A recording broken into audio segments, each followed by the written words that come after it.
Bill O'Reilly, great to have you with us. Thanks for having me in, Steve. It's great to have you back, Bill. So let's start with the unrest in Los Angeles, now spreading throughout the country, for that matter. What would you say the media is ultimately failing to cover about this? I think they're hyping it up. It doesn't seem to be an organic display of protest. That means that it doesn't have a constituency among regular people. The Los Angeles protesters were fueled by very militant far-left organizations that passed out masks and frozen water bottles and other forms of protection for the protesters. Same thing in New York. This is all organized by the far left, but the people aren't coming out. In fact, on Tuesday night at 9 o'clock in New York, everybody went home. In fact, I guess they were hungry. So this is kind of contrived, and the media hoped it would explode into something more so that Trump would look bad, but that doesn't seem to have been the case. Now, as the protests do continue to spread throughout different states, I want to contrast some of the different responses we're seeing. You have Attorney General Pam Bondi asked about if Trump will step in other cities. Here's her response. But what happened in New York was very different. NYPD came in right away. NYPD came in and shut it down. We all believe in peaceful protests. You saw New York. There were peaceful protests happening in New York. And we're going to continue to do everything we can to keep California safe if the government of California is not going to help them. Bill, we're also seeing right now in Texas, the governor there, Greg Abbott, preemptively deploying the state's National Guard to San Antonio ahead of this weekend's protests. How does the response of local authorities shape the outcome of the unrest?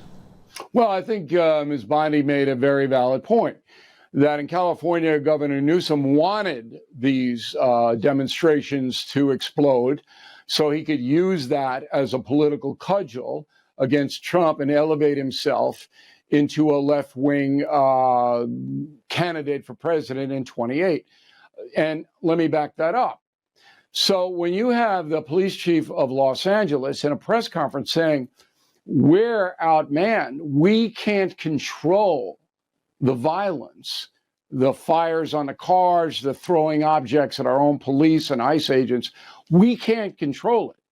And you don't have the governor immediately sending the National Guard down to help the LAPD, then you know the governor doesn't care or wants it to explode. And that's what I believe Newsom did. In New York, they didn't want it to explode, and it's easier to control it here because the city is so claustrophobic, and the cops know how to do this, and they did a good job. So they didn't give the miscreants a lot of room to set anything on fire or things like that, and you didn't need the federal presence. So each situation is different. As far as Texas is concerned, I mean, Governor Abbott is a conservative guy. He's going to hotshot the issue. I'm not criticizing him. San Antonio was kind of volatile. I don't know whether I would have done it. I would have had to look and see what the local police situation is and what the state police presence would be. But no downside for Abbott. His constituency wants a tough guy approach, and that's what he did. Now, the California governor obviously blaming Trump for deploying the National Guard along with a lot of media. Let's take a look at what he said.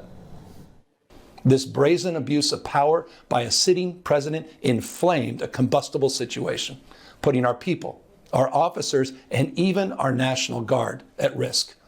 That's when the downward spiral began. So we have two different frames of logic, understandings. One that the National Guard calmed the violence in LA, and the other that it inflamed it. How can we evaluate which one is true? Well, how many cars have been set on fire since the Guard got there? Fair point. That would be none.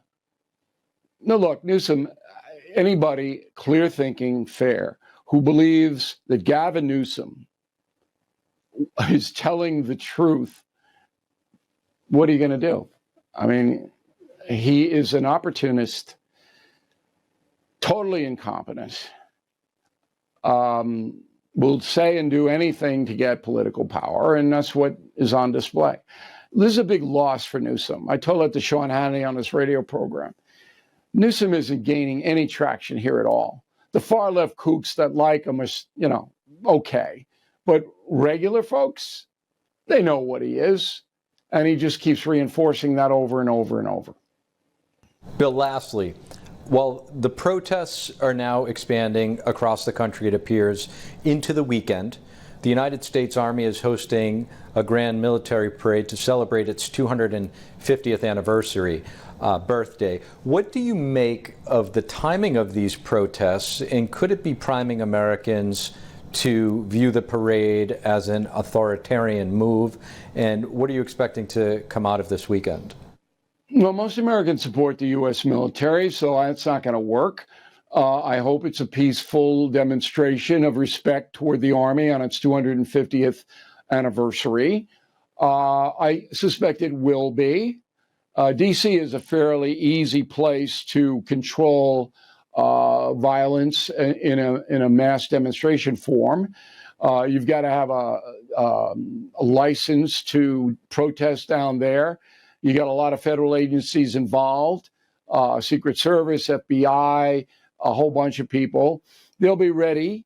And I don't think the protests are going to get anywhere near the parade site. So I'm not real worried about that. And I don't believe that this ICE protest is going to carry on until next week. I think it's going to die out. I could be wrong on that, Steve, but it doesn't look like it has legs to me. Host of No Spin News, Bill O'Reilly, appreciate you joining us. Thanks for having me.